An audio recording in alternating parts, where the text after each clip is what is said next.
Welcome into the Echo Sportscast number 82. I'm Ben Sargent, and this week we were supposed to have some badminton coverage and interviews and all that stuff from the NDA tournament that was happening on Wednesday night and Thursday morning. Unfortunately, because of all the weather, the rain that came down, buses were canceled on Wednesday, which means that the badminton tournament got pushed to a one-day tournament all Thursday, which is why Jackson's not here today, because he is at Chippewa all day. We are recording this, of course, Thursday morning, so unfortunately, we don't have the coverage for you this week, but what we do have is a great interview, kind of going off of what we did last week with Dave Nyber, who got inducted into the North Bay Sports Hall of Fame. We have another interview this week. My hope is, because it's going to be kind of a tight turnaround to get the badminton footage, I think the finals are around 2 o'clock this afternoon, to try to get all that stuff done for tomorrow.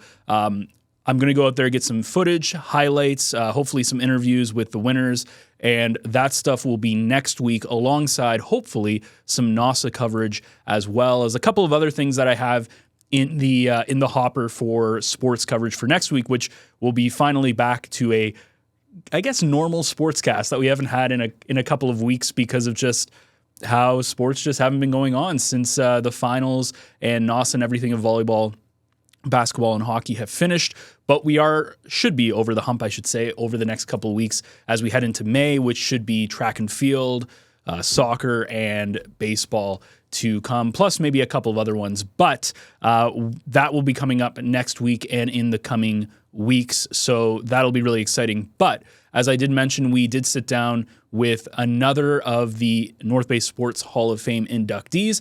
This week, we got a chance to sit down with Nicki Chretien-Mills, who you might know that name if you are in any sort of gymnastics program or part of the gymnastics sphere here locally in North Bay. She was part of the Apollo program. She opened up Gymtrix and is an owner there. And she is, if gymnastics was a person in North Bay, she is the heart and soul of gymnastics in North Bay. And she got the call to the hall, which of course that is happening in 2 weeks' time on May 2nd at the Davidi Club.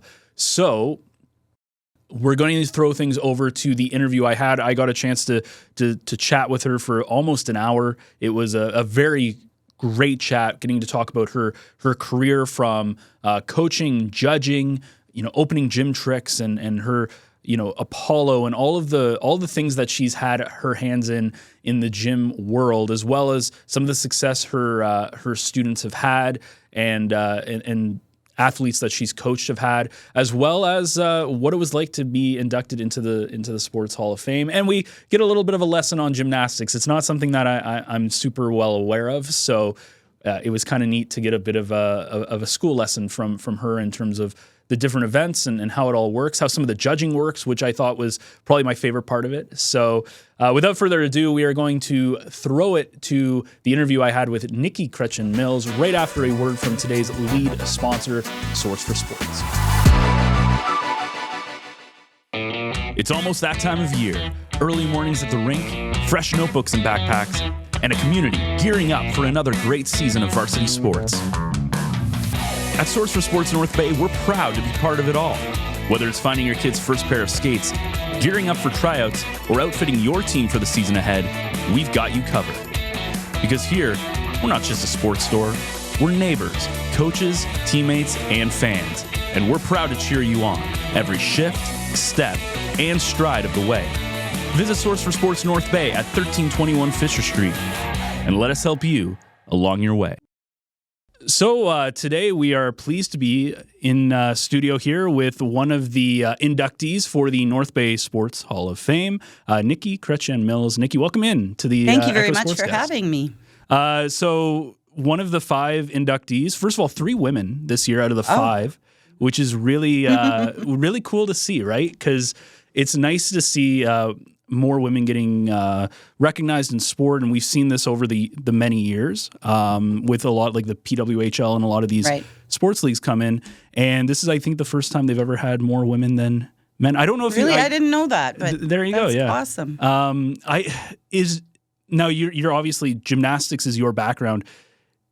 Is gymnastics?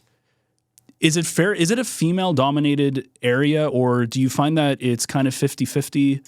It's definitely dominated by women, and you see that very clearly in the NCAA in the States. It's very huge, the women's side. The men's side has always, and we call it men's gymnastics, even though but the men have always been fewer numbers than the women.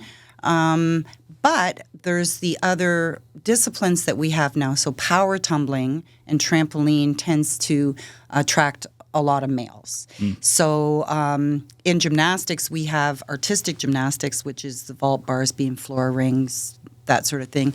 And then we have rhythmic with the balls and the hoops and all that sort of thing. And then we have just tumbling. So, it's one portion of artistic, but done better. And then there's trampoline. And trampoline has just, in most recent Olympic games, been introduced. So I think this might be maybe the 4th or 5th coming up that's had trampoline. But in Olympics, if we as a country decide that we want to put another discipline in, then we have to take something away. So we would have to give something up. So the IOC only allows so many spots per sport, right? So I'm seeing that get more popular as the years go on.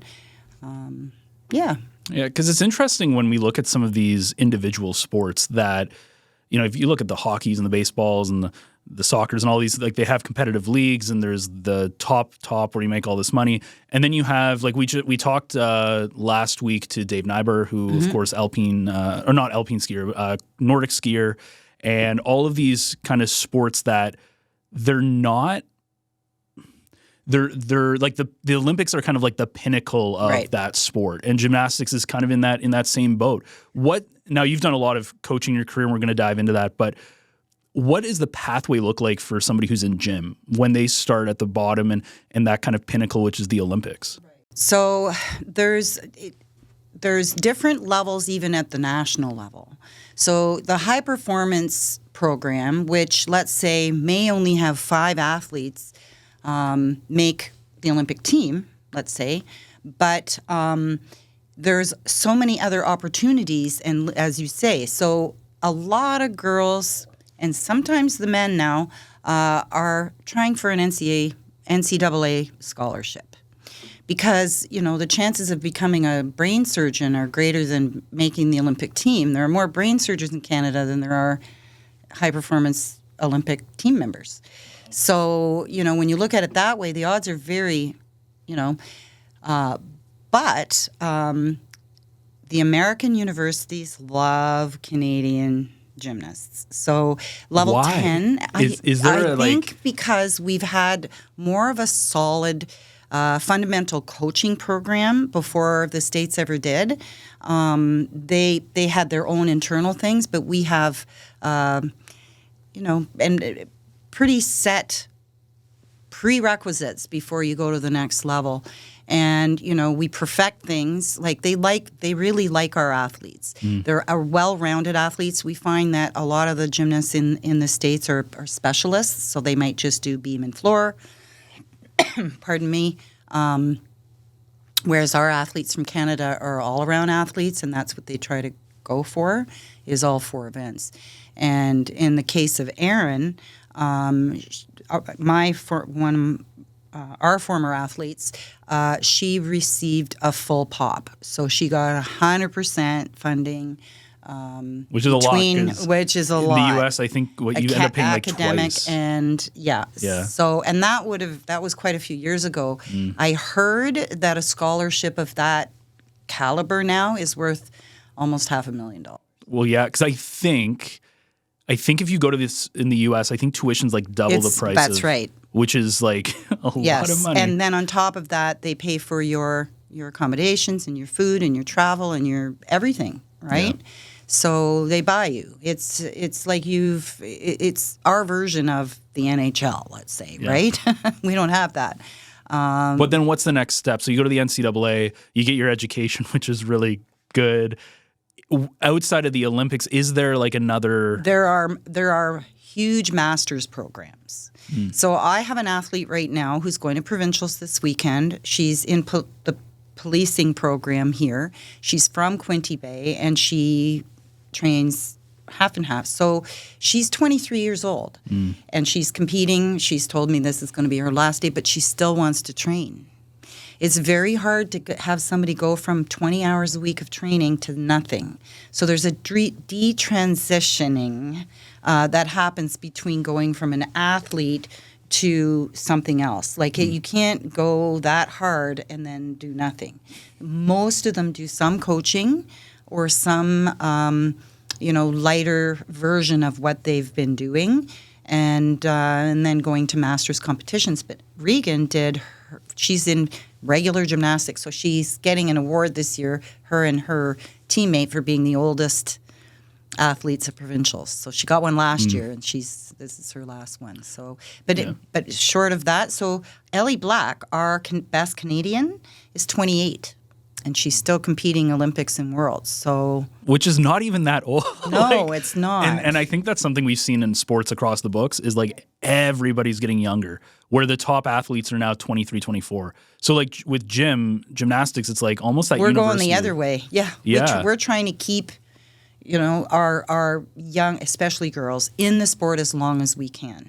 And that, it's important for, they're either going to do gym and do have a healthy, after school, or they're going to be doing something else. So, for me, sport or activity or dance or anything like that, I think of dance as a sport, is essential, I think, for somebody's, just even their social, the social side of it. Okay, that when it was weird when we came back from COVID, for example, the kids were all shy.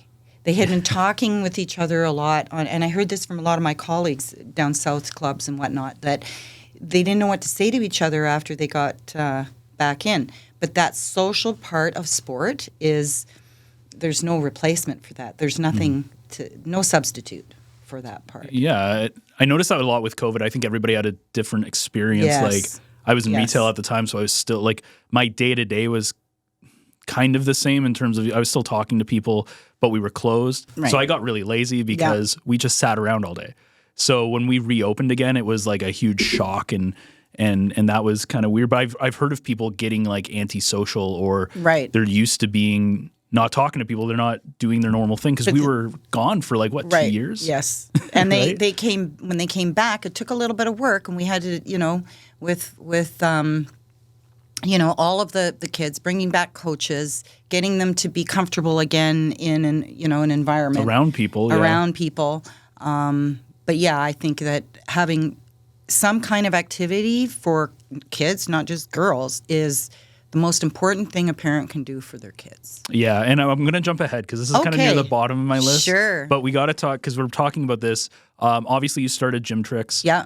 We were talking about you creating your own logo off air way back when it first started. I can talk about that. But Gymtrix was first of all, when did it open? Because it opened in 1998 we incorporated, but then we didn't actually open until February of 99. So I was probably one of the first I think you were. People in there. I remembered your name from which was weird because I have not been in there probably since school, like grade school. Right. Because I was born in 94, so I would have been 5-ish when you opened. Would have been a little... So probably been when Tweedsmere. Tumblr. Yeah, when Tweedsmere, which isn't even around anymore. Yes. We went there. I think my nephew goes there now all the time. They always talk about it. But I think you guys moved because you're on Ferris. We did. So the Gymtrix was originally on Gormanville, where Motion Canada is. And then, we were renting there. And then we had an opportunity to move. And the hardest part about finding a space for gymnastics is height and space with no pillars. So it's very hard to find warehouse space, because our floor is 40 feet by 40 feet. So you can't have a post in the middle of that. You have to be able to, right? So it reduces your options for buildings. And then height-wise, where we used to have height for competitive trampoline, we don't have that height anymore, which is fine. We don't have a trampoline team anymore, but we did. But when we moved, we went from 15,000 square feet to 10. So we were getting rid of at least a third of what we had. Because I can see it in my mind right now, because I remember walking in, you had the whole floor. Yeah. And you had, and I'm terrible. I think you had a rock wall, I believe. We did. Like a rock and we climbing moved wall. that got moved. So I want to say, like, visually in my head, it was like left side. When you walk in, it was like rock wall. All the stuff here, you had like the rings over here. Then you had the foam pit, which was the best part. And then you had the trampolines, and it was kind of like on an elevated platform. Yes. And I'll never forget watching people trampoline, and they were like, as you were like, they were up near the top. Yeah. That must have been 15 feet in the air or something like that. And as a kid, I can probably remember who they were at that time. Yeah, I just remember these people like doing, and you could, when they came down on the trampoline, they were almost like, the trampoline was almost going down to the floor. It was strong. like, as a young kid who's like, you're like 3 feet tall, it was huge. Yeah. And I was like, I don't know how people do that. How do they We not? used to bring them to the Heritage Festival. I don't know if you remember the Heritage Festival. We brought them downtown. We did that 3 or 4 years in a row.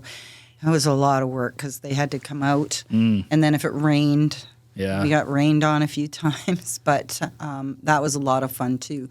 And then, prior to Gymtrix was Apollo, right? So I don't remember Apollo. Yeah. So Apollo started. I was a leader. Were you going to ask that question, or you want me to go ahead? No, you go ahead. You So do you. I started out in gymnastics because I lived down the road from the YMCA. I watched it being built when I was 5. Wow. So we used to play kick the can in a half-built YMCA. Wow. And this was, and for people, I lived this was before the newer part, obviously the new part of the building. For sure. So for people who don't know, this all is the old YMCA with the old pool, the old gym. The gym is still there. Yeah, I don't but remember the new gym wasn't there. The old gym is still the original. I don't remember the old. I was there when the old pool was there. I don't remember it, but I remember when they opened the new pool because it was a big deal. It was a big deal. Yeah. And when I go in there now, nothing looks the same. It's not.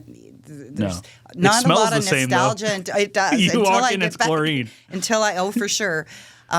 So I was a leader, and back then the leader program was huge. I mean, that was the youth leader. So, that was, your grade 8 to grade 12, 13, like that. Okay, so we had little uniforms. My grandmother had to make this little uniform. It said leader on it. And I took gymnastics. So there was gymnastics there before the club because I actually did gymnastics. I remember doing big shows in the big gym there. So there was some programs around town, like little pocket programs, like the Curvins had a program, Ray O'Gorman had a program.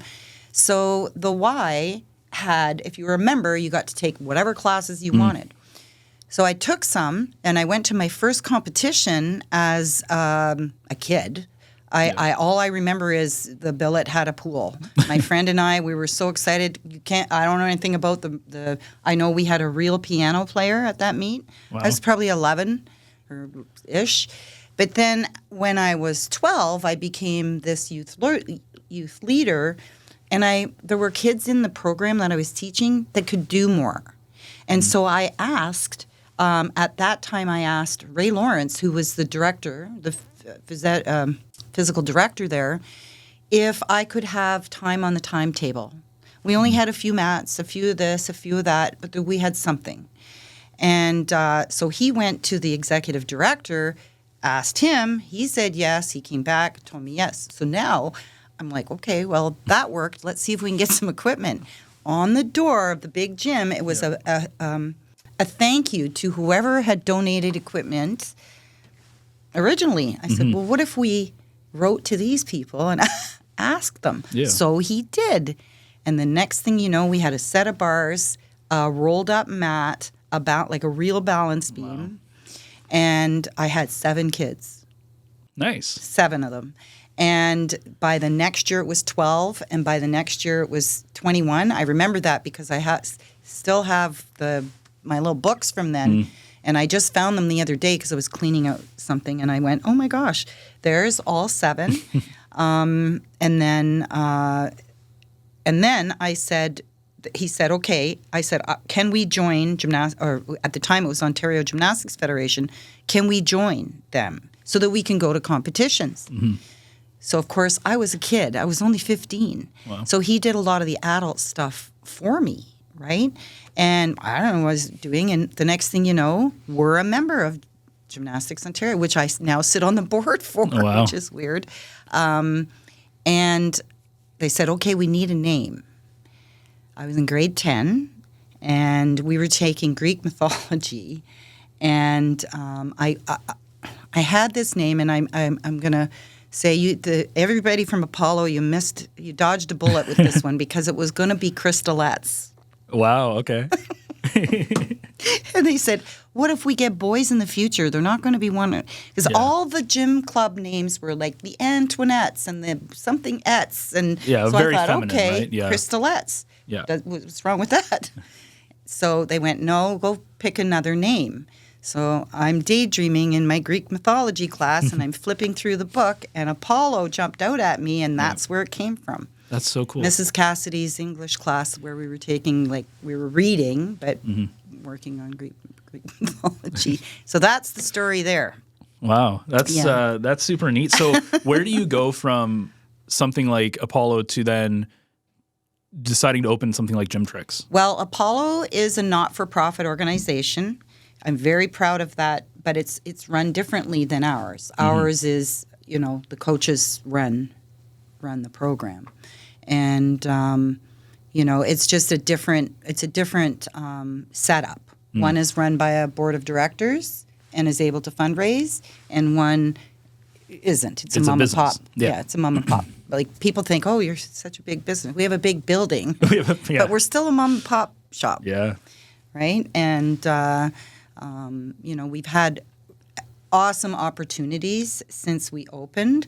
I mean, I'm going to be 64 now, so the time will come where, those with passion have to keep it going. Will keep it going or not. I mean, that's what it is. I mean, you have to have a passion and a will to keep something going. Mm-hmm. So, but I'm really liking my round two. Like I was still teaching. I was doing the university program and everything else, but I didn't have a team. Like I wasn't traveling, if that makes sense. Yep. The other coaches were traveling. So now I'm back on the road, traveling with kids, and it's different this time around. I don't think I'm as tough. You don't think you're tough? No. No. They said I'm too easy on them, and I'm like, okay, well, I like that. As long as it works, right? Yeah. And because whenever I think of gymnastics in North Bay, you think of Gymtrix. I don't think there's anywhere else in town, is there? Well, Apollo is still there. Outside of Apollo, right? Like there's just the two. The Y did have some programming for a while, but they've stopped that. Yeah. Which is good because, I mean, North Bay, 2 clubs works. One's at one end, one's at the other. Yeah. But a third program would have been super saturation. Yeah, and I think it's a testament to like what you've built, how long it's been going on for. It's what, 30? Almost 30 years. Yeah, the Apollo will be 50. Wow. Yeah. So they started it was 77 because I was in grade 10. So next year, yeah. Next year. So they will be 50 when I turn 60. When I turn 65. Yeah. Because I was 15, right? Yeah. Wow. That's again, it just talks to the testament of Gymtrix. And I know we jumped way ahead. I also was going to ask a little bit about the YMCA stuff, but that's totally cool. That's okay. Going through here, we talked a little bit about your career. I want to know about your time as a judge / official, because I was reading the information that I got onto you, and this jumped out at me because I was like, I think it's interesting when you look at judging, because again, I know nothing about gymnastics at all, but I was curious because I see them on the Olympics, and then they put up their little sign. Which is that what you guys do as well? Were you able to? Yeah, they don't. Nowadays, we used to have physical score things, But now it's all electronic. So the judges punch in their they punch in their scores on a tablet, and it does all it all the work that we used to do in the back room is now obsolete. We don't do any of that anymore. When we It's almost like going to a bowling alley and you used to have to keep score. And I know, exactly. And so the way it's done now, it goes onto either a TV or a projector onto a white wall. Yeah, so it's immediate. That's Whereas no fun. before they would, and you had somebody there doing calculations right at the table with the judges. Yeah, because that doesn't happen anymore. It's not just a you rate it out of 10. I'm assuming there's all these categories and then it's like some sort of aggregate or something. Yes. So I need to know, what is the scoring like? What is the behind the scenes of like what you're marking Okay, on? so FIG, which is the Federation of International Gymnastics, has a code of points. That's the rule book. That's whatever all the Olympians, anybody who's level 10 or higher or in high performance has to follow that thing. So this isn't like you're not making stuff up, but it's not subjective. No. There's a very clear. They try to make it as objective as possible, like very specific things, but but so at those levels, the scores can go over 10.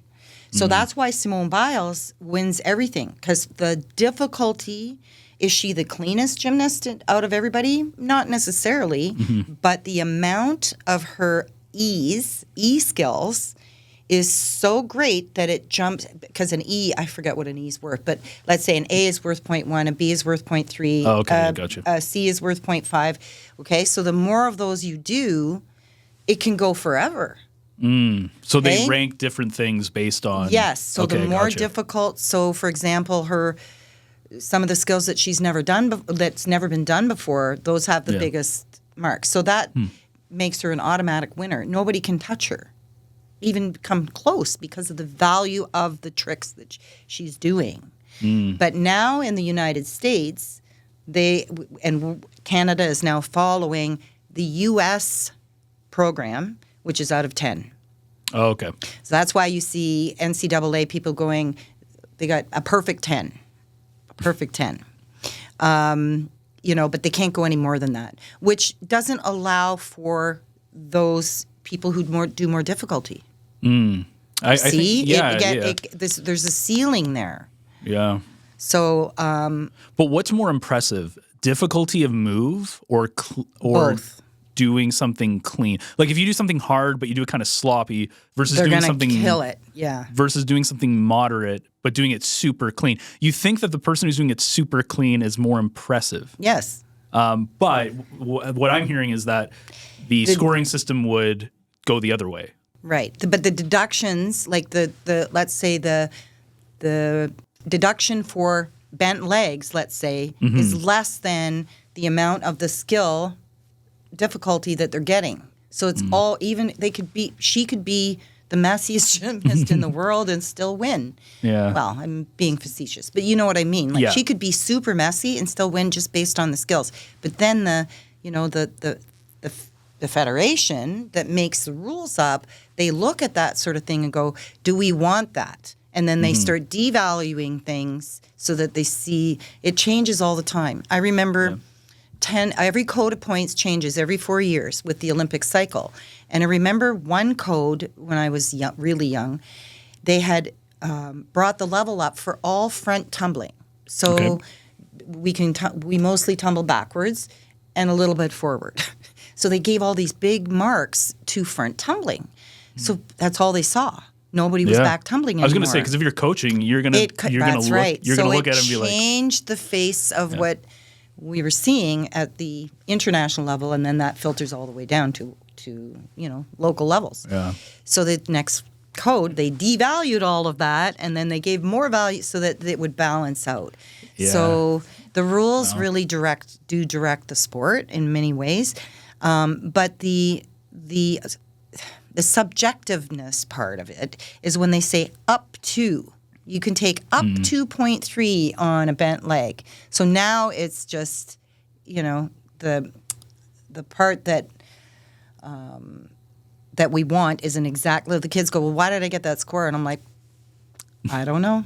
Yeah, and it's it's got to be frustrating as when you have that subjectivity, right? Because it depends on who you get, and then you almost need to know. Like, when you go into a competition, do you know who the judges are? Yeah. So do you? It's my age, right? I know everybody. So do you kind of go in and be judged, like, that person's going to mark it this way? Yes. Yes. I can remember walking in and going, who's judging beam? Yeah. If beam was our week event that day, I'd go, oh, thank God. Would you ever adjust your yes. your coaching and stuff for that? Yes. Be like, make sure. Yes. Yeah. So one of the special requirements in all the levels on beam and floor is that you have to show a 180-degree split. Okay. So at the lower levels, they're here, but as soon as you get to any kind of level, you have to show a 180-degree split. It's hard. So my really strong, powerful kids sometimes don't have the flexibility to do that. So we will readjust the pattern. So if they're going to start over there, I will make it so that their leap that shows the 180 goes directly into the judge instead of sideways. So that's strategy. Yeah, no, that's smart. Right? So because the judge can see more angle if they're on the side than if they're this way toward you. We often talk about the rhythm of life in North Bay.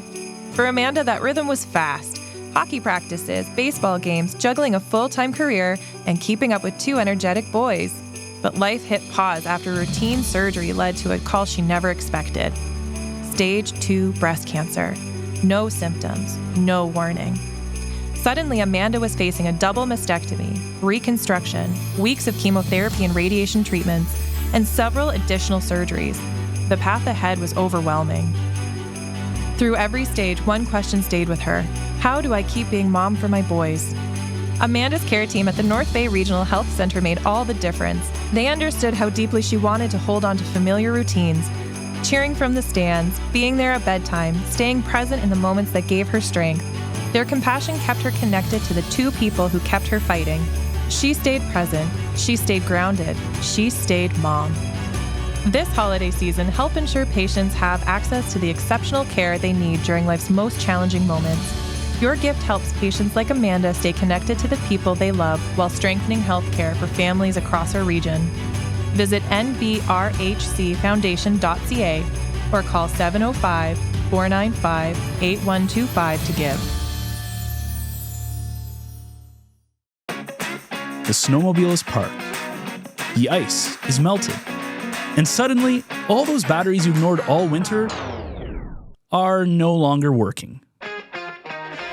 The boat just won't start. The ATV's not cooperating. Even the golf carts decided it's taking the season off. That's where Battery North Bay comes in. Boats, ATVs, motorcycles, e-bikes, solar systems, cordless tools, even the kids' Power Wheels. If it runs on a battery, chances are we've got it in stock and ready to go. We're locally owned, proudly serving Northern Ontario, and we ship Canada-wide. Stop by 1315 Main Street West or call 705-478-5400. Battery North Bay, powered up for every season. How much training I feel like it's going to be a lot, but how much, when it comes to training your body, do you put into flexibility versus strength versus, because I feel like you need a lot of flexibility, but you also need a crap ton of strength. You need to have both, right? Yeah. And you need to have controlled strength. So, it's one thing to be flexible, but you have to be able to control the leg when it's in that position, range. But for training, I'm going to say off season, it's almost all flexibility and conditioning. And it's got to be a lot of yoga, right? Skills. Yoga type things, yes. So because yoga kind of does we don't get scores without range. So all of our execution errors come from lack of flexibility usually. So the pike, right? If the think of divers who are closed right up, right? They do it the best. Like hip flexion. So anything where a range is supposed to be shown and it's not shown, that's 2/10, 2/10, 2/10. Like it just adds up. Those 2/10 can drop you into an 8 like so fast. I keep telling the kids that. I'm like, you don't just lose it once. You lose it every time you do it. Yeah. And kids don't understand decimals that much, right? So it's trying to explain to them, like years ago I did a thing with money. I gave them $10 in change. Yep. And I said, okay, you just bent your knee. Give me back, You can also teach them income 30 tax at the same time. Yeah, You just take half of it away. They Be like, could. that's income tax. But I do find, though, like people go, well, gymnasts, they're so smart in school. I said, no, that's because they learn degrees, Yeah. decimal points, and all of this stuff, and fractions way before they learn it in school. They know what an eighth of a turn is. They know what a quarter turn is. They know what, but they have to know that stuff to do their sport.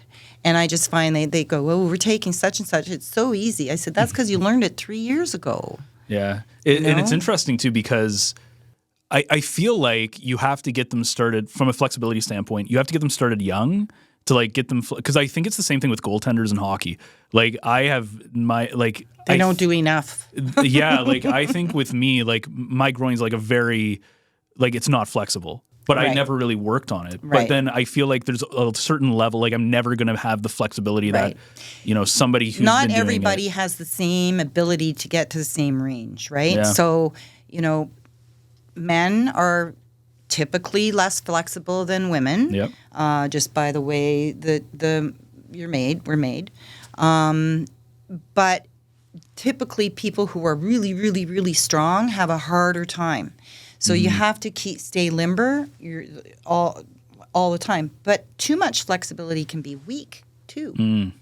So they have to go hand in hand, and it has to be, and you have to do all the types of strength training, not just, bicep curls, for example. Yeah. You need to do eccentric, concentric, and isometric. All of them Yep. help you become, and we as gymnasts probably do everything. Like that's the one thing we do that nobody else does. Mind you, my coach just went snowboarding, and she said she had muscles that she didn't know she had. Well, I imagine the core strength is absolutely insane because your core, it's not until you work your core and use it properly you realize how, like everything, even if you do like a pull-up or something, it's all core, Yeah. like to keep you When you push-ups. watch the American Ninja people, you can see who's a gymnast and who's a rock climber. They're the ones that win because they have the grip strength and they have the core strength to get up and over things. And some of the ones that are trying to swing and not make it, that's no gym. They've done no gym. and I find that women tend to have better hip flexors as well, more stronger core strength.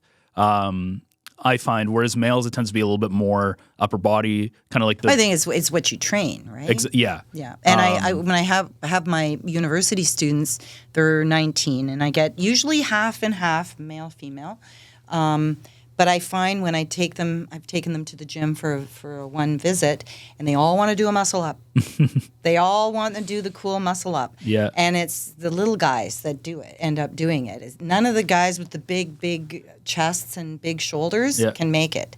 It's the Well, think about how much extra weight you have, too. That's right. That's the thing. If you have like 20, 30 extra pounds, it's like putting a weight on you. So with male gymnastics, is it tend to be more like ring work and more of the strength side of stuff versus the flexibility side of stuff? They will always score better if their flexibility is good, because think of rings when they do inlocates and dislocates where they're all the way through like this way, right? And hanging almost straight. So without flexibility, they wouldn't be able to do very much. But they have 6 events. Okay. Right? They have 6 events. So they have what we share floor. We both do floor. And floor is like when you're the big one, jumping around, right? Yes, the big 40 yeah. by 40. So males and females both do that.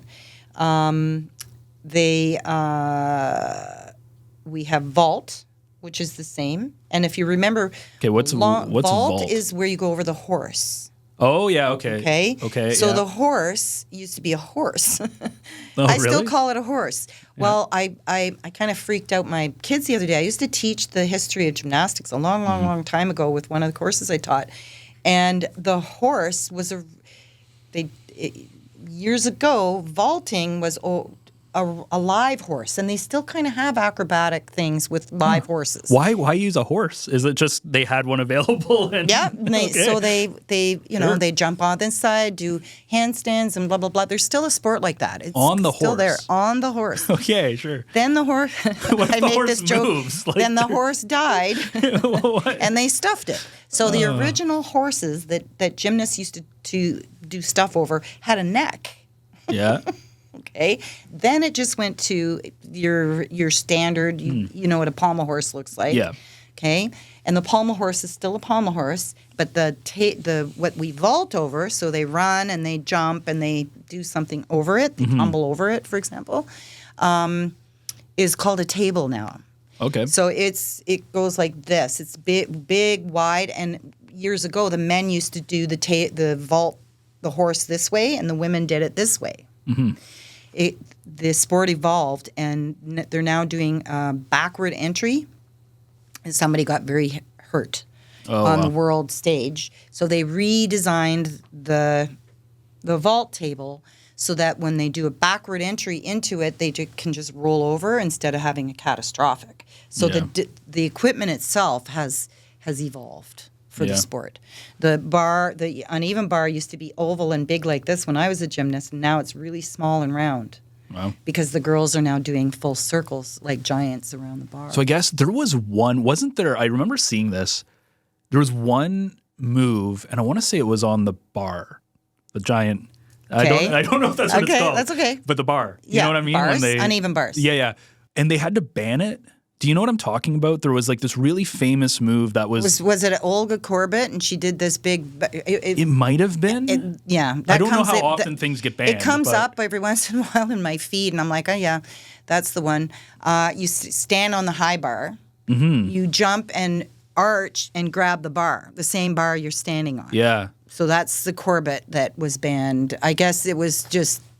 I mean, they do ban things. Well, yeah, they do ban things. That you see? No. It was common probably a little bit before my time, like in and around the Nadia. But are people creating their own moves? Or I feel like they are now, still. So if you create your own move at the international level, that's an easy one because you just submit it to the FIG.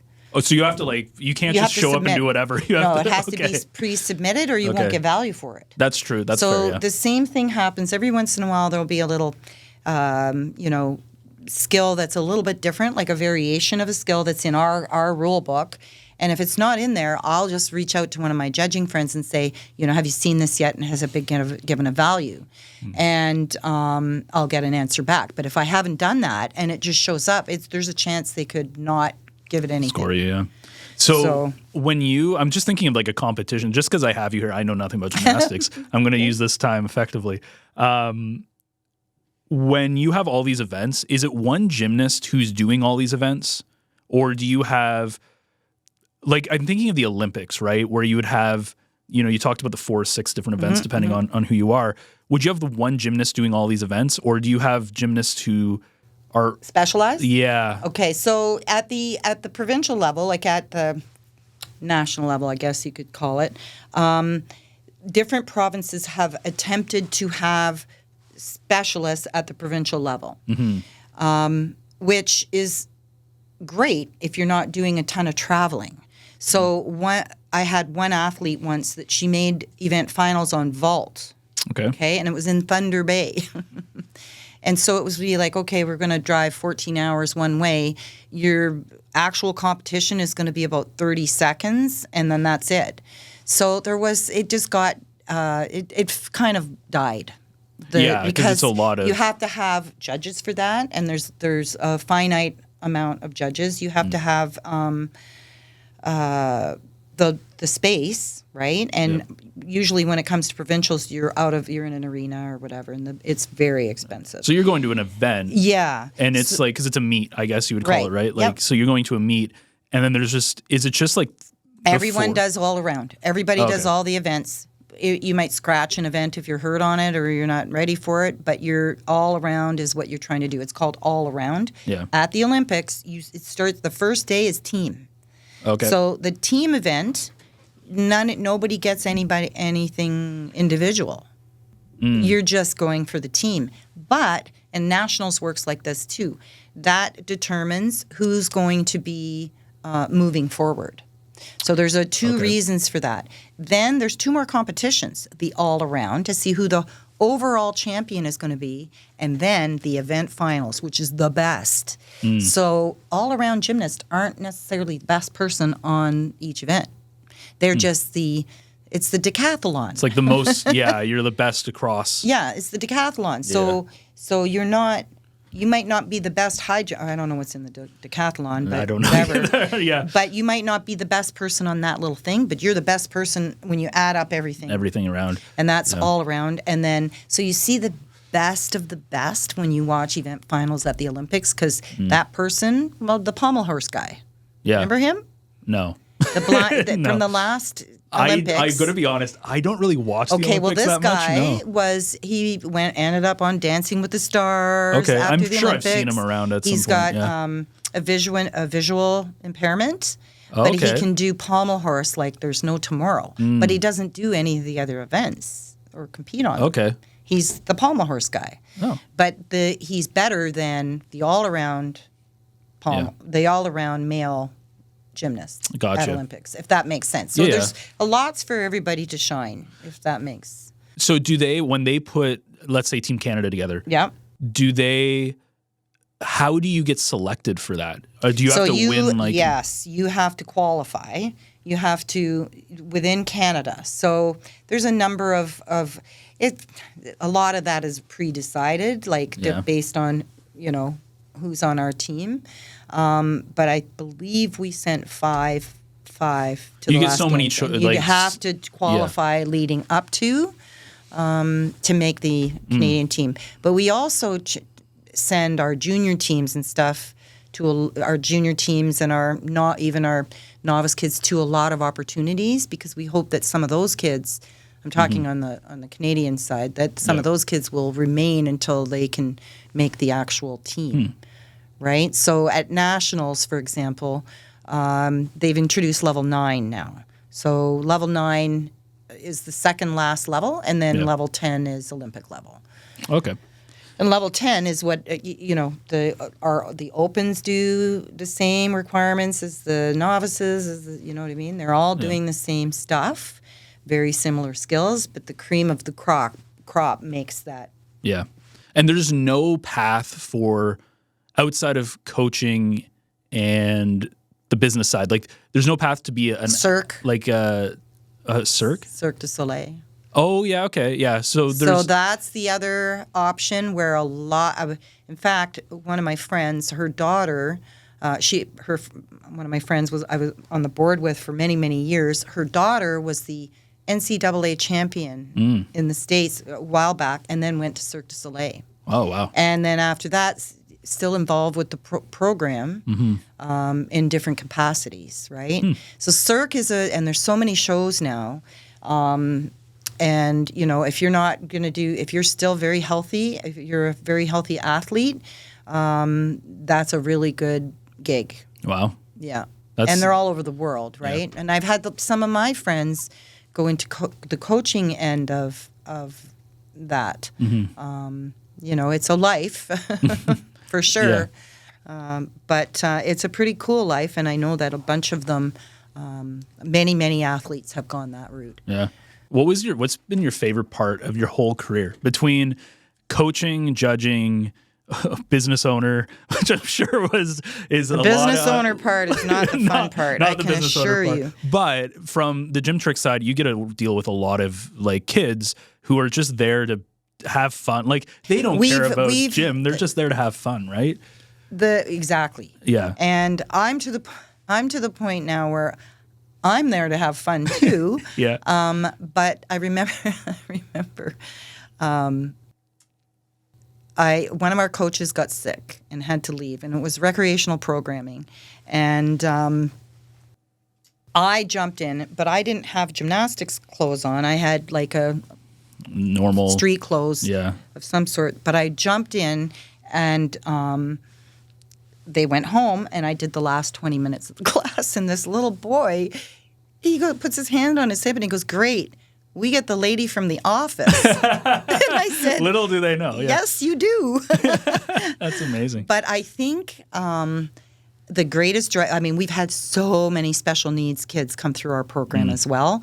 The highlight of that, we had the very first service dog for autism in our gym. Wow. And at a time where it was frowned upon at school, now you see dogs everywhere, but this dog was trained to help him with his gait. So with him holding on to his being able to walk. Yeah. And it's days like that, it's things like that just give me shivers. Like I feel like we've done something to make a family's life better. Yeah. And but watching the kids grow up, and going from, little piddly little showcase routines to, two of them now are ready to graduate. I want to be a cop. I want to be a this. I want to be a that. And I'm very glad that they stayed in gym long enough that they have a lot of goals. If this doesn't work out, I'm going to do this. And maybe I'll still teach gymnastics. I'm like, that would be great. You kind of go from there. What's your favorite part? Your favorite part in Gymtrix? Like, I know we talked about before you moved, the rock wall and everything. The foam pit was always the best part. Let's as a kid, the foam pit was really cool, though I'm pretty sure I was scared of suffocating inside of the foam pit. But the trampoline and the tumble track is fun, right? What's the tumble track? It's a 40-foot trampoline. Okay. So the regular trampoline goes up and down. Okay. And the tumble track, you go horizontally. So you run and bounce and bounce and bounce. So okay. So it's a trampoline that's meant to tumble on. So when they run and flip. So they're able to do that on a trampoline now. So it kind of runs almost probably half the length of the gym. But the little kids, the little ones really like that. Yeah. As well as it's good for everybody. So that's probably the best piece of equipment. We still have 5 trampolines, and they're all hotbeds, which means they're all Olympic style. Okay. So they're made out of string instead of webbing. Mm-hmm. They're made out of string, and they're made by our Canadian Olympic coach, Dave Ross. Oh, nice. So he saw a need. He's probably one of the best in the world. So when trampoline got added to the Olympic Games, he was our first to go, and then he just didn't like the trampolines out there, so he started making his own. We were talking about that earlier. You can't do something or something, you do it, and that's what he did. And so now he's got his side gig of Ross trampolines that everybody buys. Yeah, because they're the best. I got to imagine too that chalk, which you use so much, my worst enemy, has got to be probably the thing as like a business owner at a gym that you probably are like, we spend way too much money on this, because I imagine chalk is really expensive. How expensive is chalk? Because people just go through it. Every once in a while, somebody, power lifter or something, would come in and buy a block of chalk. 10 years ago, it was $5 for one block. But we go through that like water, right? Yeah. Like but it's everywhere. That's the problem with chalk. It looks dusty all the time, all the time.